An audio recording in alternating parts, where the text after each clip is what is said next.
जय हिंद। मैंने अभी तक आप लोगों को बिलियन के बारे में खूब अच्छी तरीके से समझाया। बिलियन क्या होती है, बिलियन के डिफिनीशन को भी दिया और बिलियन के प्रकार को भी बताया। मैंने बताया था बिलियन के जस्ट बाद ही आपको बिलियता के बारे में बताऊंगा। तो बिलियता क्या होती है पहले इसके बारे में हम समझ ले। बिलियता देखिए, सिंपल सी बातों में अगर हम समझे तो ये बिलियता जो कोई एक निश्चित ताप पर, कोई एक निश्चित चाहे जो टेम्परेचर हो, ये थोड़ी ना है कि गर्म पानी में ठंडा कुछ मिलाओ और ठंडा में गर्म कुछ मिलाओ तो उसकी विलेयता बन जाएगी। ये थोड़ा कहीं ना कहीं अनकंफर्टेबल होता है। तो जो निश्चित ताप पर, जो निश्चित ताप हो और निश्चित मात्रा हो, जिसका भी हो, जैसे शरबत में या कितने गिलास पानी में कितने चम्मच चीनी डालना है, ये आपको निश्चित पता होना चाहिए। तो वही निश्चित मात्रा, निश्चित आयतन में निश्चित मात्रा के घोल को या के घोल से बने पदार्थ को हम कहते हैं विलेयता। समझ गए इस बात को कि यानी निश्चित मात्रा में, जो हमारी मात्रा निश्चित होती है और निश्चित टेम्परेचर पर, निश्चित ताप पर बने पदार्थ को हम विलेयता कहते हैं। या निश्चित ताप पर 100 ग्राम बिलियन में घुली पदार्थ को हम विलेयता कहते हैं। समझ गए इस बात को।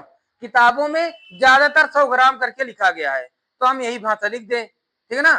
फिर और करके दोनों हम भाषा लिख देते हैं, ठीक है ना। विलेयता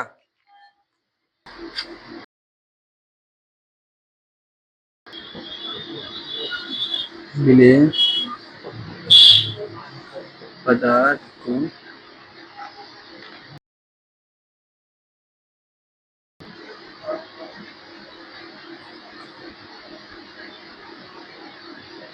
कहते हैं। देखिए, तो वही चीज अब बता दिया कि निश्चित ताप पर 100 ग्राम विलायक में घुल जाती है। जो बिलियन, यहाँ पे वो लिख दें, जो बिलियन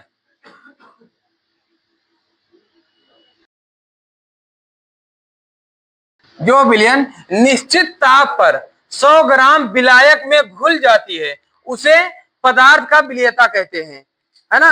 अब देखो कि किसी विलायक की एक निश्चित मात्रा में, किसी विलायक की, सिंपल से समझो कि जब आटा को गूंथने जाते हो तो उसकी निश्चित मात्रा रखते हो ना कि गिलास पानी लोगे, है ना। ये दोनों दोनों की मात्रा समान है ना। तो ऐसी कंडीशन, एक निश्चित मात्रा में निश्चित ताप पर किसी विलेय पदार्थ की एक निश्चित मात्रा ही विलीन हो सके। ये थोड़ी ना है कि एक गिलास आटा में और आप एक जग पानी डाल दोगे तो उसमें मिल थोड़ी जाएगा, है ना। तो हो सके उस पदार्थ को विलेयता कहते हैं, ठीक है ना। है कि कोई चीज घोल दो और यो विलेय में जाकर मिल जाए, विलेय और विलायक दोनों मिल जाए, विलेयता हो जाए, जिसका कोई उद्देश्य हो बनने का, है ना, कोई उद्देश्य हो। ये थोड़ी ना है कि कुछ भी बना दो और कहो बिलियन मिलकर बनी है, तो ऐसा थोड़ी ना होगा। उसके लिए भी एक मात्रा है, वो मात्रा जब पूरी तरह कन्वर्ट, कि किसी विलायक की एक निश्चित मात्रा में निश्चित ताप पर किसी विलेय पदार्थ की एक निश्चित मात्रा ही विलीन हो, उस पदार्थ को विलेयता कहते हैं, है ना। अच्छा, इस कंडीशन पे जब हम न्यूमेरिकल लगाएंगे तब इसकी मात्रा हम क्या लिखेंगे, लिखेंगे इसका ग्राम, ग्राम प्रति 100, इसकी इकाई हम लिखेंगे, इसका मात्रक, है ना। और फिर ये कहा जा रहा है कि वह अधिकतम संख्या जो 1 लीटर बिलियन में उपस्थित हो उस विलेय पदार्थ, इसको ज्यादातर न्यूमेरिकल में ये काम आते हैं। जब भी आप हम आंकिक लगाएंगे तो ये बहुत काम आएगी। इस होगी इसकी, इस कंडीशन में इसका मोल प्रति लीटर और इसका लिखेंगे ग्राम प्रति 100। इतनी बात समझ गए।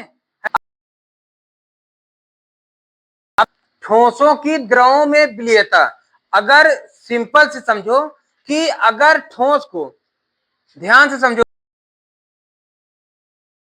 तो गलाओगे, लोहा को गलाओगे, विलयन बनाओगे, है ना,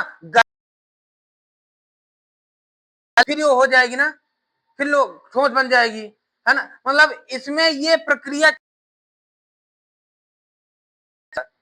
है ना। तो यानी जो हमारा विलेय होगा, विलायक, विलेय और विलायक, इन दोनों के योग को हम विलयन कहते हैं, तथा जिस प्रक्रिया में ये हमारा विलयन बता दे और फिर विलयन को अलग बता दे, इस प्रक्रिया को ही हम कहते हैं ठोसों में विलीयता, है ना। और होता है, ठीक है ना, जब द्रव में इसको बनाओगे तभी ये होगी, गैस में कंडीशन नहीं होगी, ठीक है ना, समझ गए। जैसे देखो कराने गए हो, हाँ, वेल्डिंग कराने गए हो, तो देखना उसमें आपको कोई चीज द्रव के जो भी गलन होगी, और लोहे में वही गल के थोड़ा कुछ दूर तक जाती हुई दिखाई पड़ेगी, है ना। हर एक कंडीशन का एक ना एक रीजन होता है, वही रीजन बताई गई है यहाँ, ठीक है ना। ये क्या कह रहा है कि जब एक ठोस विलेय को